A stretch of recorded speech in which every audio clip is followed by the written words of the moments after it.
제기했던 사드 문제를 한 번째 좀 더 이야기를 진지하게 해봐야 됩니다. 실제로 지금 현재 실행범, 누가 지시했건 실행범은 황교안으로 보이고 그 황교안에 의해서 이제 실행하고 있는 자들, 한민구라든지 이런 자들이 최근에 사드 문제가 급박하게 돌아가고 있어요.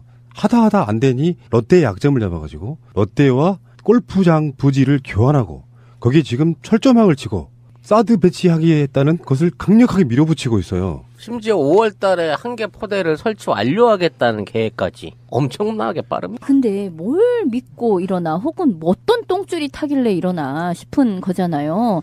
그러니까 지금 가장 유력한 대선 후보는 어쨌든 사드 문제는 지금은 홀드하고 다음 정권 때에 국민적으로 다시 논해보자라는, 국회에서 다시 이 문제를 얘기해보자라는 걸로 지금 보류, 홀드 이렇게 해놓은 상태인데, 그랬거나 말았거나 기차는 달린다라는 식으로 뭐 대선, 벚꽃 대선이 치러지든 말든 5월까지 뭐 그냥 포대를 들여온다, 여기까지 지금 저들은 일사천리로 나가고 있는 거잖아요. 아니 이래도 되는 거예요? 이럴 수 있는 거예요? 그러니까 저는 뭘 믿고 내지는 뭔 똥줄이 타길래, 이걸 생각해 보면 하나는 이제 똥줄 타는 이야기를 우리 뭐 그런 얘기를 했었잖아요. 뭔가를 이미 선 입금 받아놓거나 뭐 빼도 박도 못하는 뭔가 있는 것이 아니요? 라는 것도 있고, 한편으로는 이런 생각도 들어요. 정권이 바뀌어 봤댔자 사드는 어차피 되돌릴 수가 없어 라고 믿고 있는 것은 아닌가라는 생각이 들어요. 그건 아닌 것 같고 우리들의 의심이 합리적일 수밖에 없습니다. 만약에요, 어떤 그런 식의 약점, 선입금 이런 것들이 아니라면 가장 중요한 게 뭐냐면은 민주주의 국가에서 국민의 뜻이라고 보거든요. 그 국민의 뜻인 이 상태에서 박근혜 정부도 만약에 어떤 디베이트나 이득을 취하지 않고 그걸 도려왔다면 핑계댈 수 있는 건 되게 많아요. 사드를 배치하고 싶으나 상황이 이러하니 너도 보고 있지 않냐. 잠깐만 보류해줘. 이렇게 할 수 있는 문제거든요. 그 더군다나 사드 배치가 국회 비준 사항이 아니냐 같은 논란도 있었고요. 근데 이 탄핵 정국에서도 밀어붙이는 걸 보면 분명히 우리가 하는 합리적 의심이 저는 맞다고 보는 게 제 생각인데, 문제는 제가 들은 이야기는 그래요. 롯데는 왜 이사회를 열어서 사드 부지를 교환하는 것을 승인했느냐, 이거에 관한 부분부터 이야기를 좀 해봐야 되는데, 그러니까. 우리 생각은 롯데에 중국에 벌려놓은 게 너무나 많아서 그걸 포기할 수 없을 것이라고 지금 예상이 왔는데요. 맞아요. 롯데 전체 규모로 봤을 때 중국 사업은 얼마 안 돼서 잘라내도 상관없다는 거예요. 지금 전문가들의 분석은. 그래서 롯데가 중국에 투자한 거 봐야 겨우 몇 조 원대인데 요걸 포기하는 대신에 자기 총수의 구속을 막았다, 이렇게 보는 견해가 더 강하더라고요. 아니 근데 그게 그렇게 계산될 문제예요? 지금 몇 조 지금 얘기가 나왔잖아요. 그게 그냥 포기할 수 있는 정도가 아니고, 한편에서는 법률적인 검토를 통해서 뭐 이거를 뭐 국가적으로 물어줘야 될 일은 없다, 뭐 이런 식으로 얘기를 했다는데, 뭐 태평양 뭐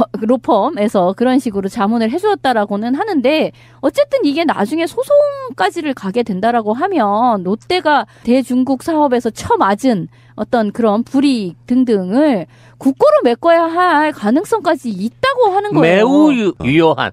왜냐하면 이거 충분히 가능성이 있습니다. 롯데 입장에서는 만일에 지금 있는 부분에 문제가 일어나게 된다고 하면 롯데 지배 구조 안에 들어있는 1%라도 있을 거예요. 유럽이라든지 미국에 속해서 들어와 있는 펀드나 뭐 어떤 그 조직 안에 그 구멍이 있을 거라고요. 걔네들이 소송을 통해 가지고 손해배상을 요구할 수 있습니다. 지금 있는 롯데는 다국적 기업이잖아요.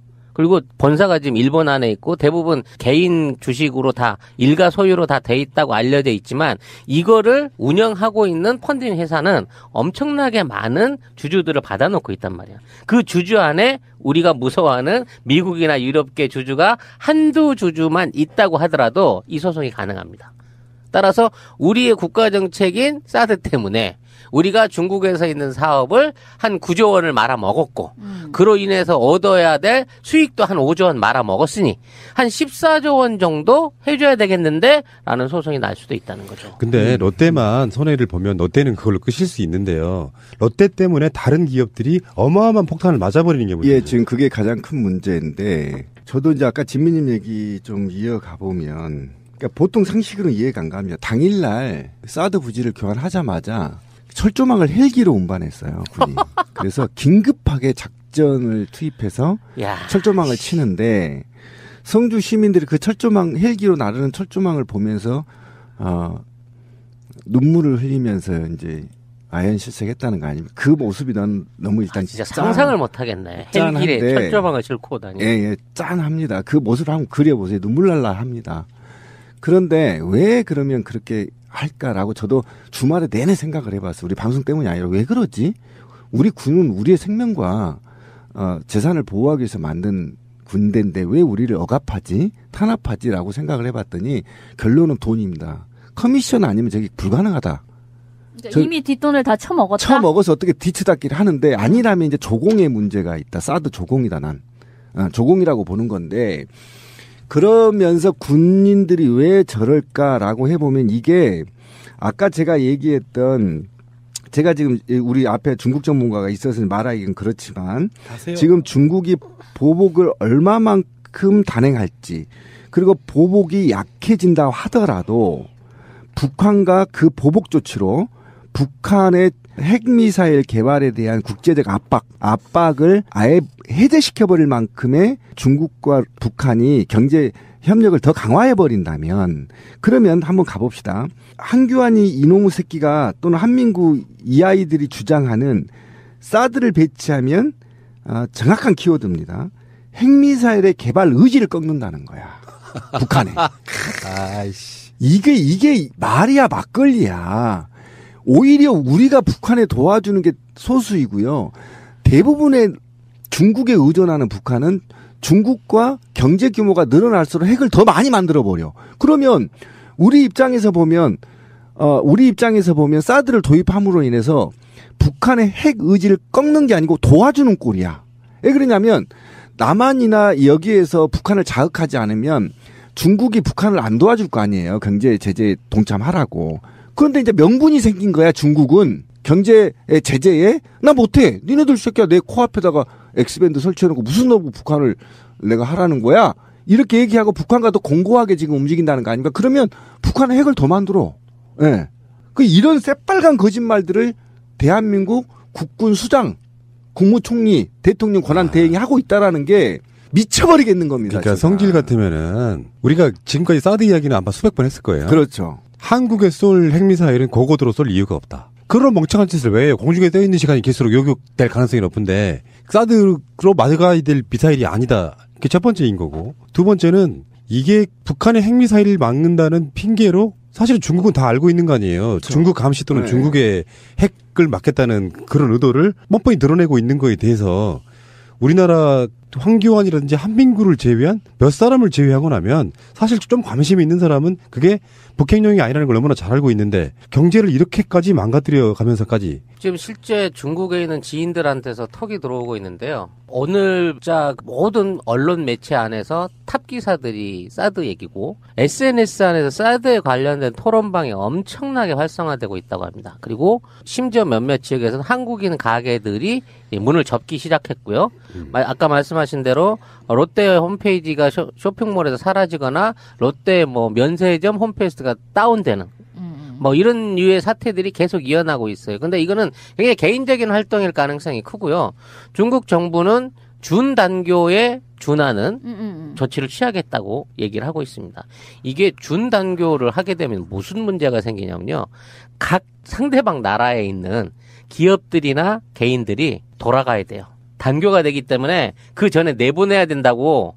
안 나가고 있으면 얘들이 불법 체류자가 돼버리는 거고, 돼버리면 얘들을 다 찾아내갖고 수용소에 몰아 넣어야 돼요. 자발적으로 안 나가면. 지금 우리가 이재용이 구속이 안 되니까 환호했던 보수단체들한테 한번 물어보고 싶어요. 롯데는 어떻게 생각하느냐? 롯데 하나의 그 결정 때문에 다른 기업들, 대기업 포함 다른 기업들이 장사를 아예 못 해먹게 생겼는데 그들은 어떤 생각일지 한번 물어보고 싶은 거예요. 그들이 옹호해야 되는 것이 정권인지 아니면은 대기업들인지 한번 물어보고 싶은데 여기서도 어떤 이야기를 할 수 있는 논리적인 근거가 없어 보이거든요. 저쪽 입장이라는 게.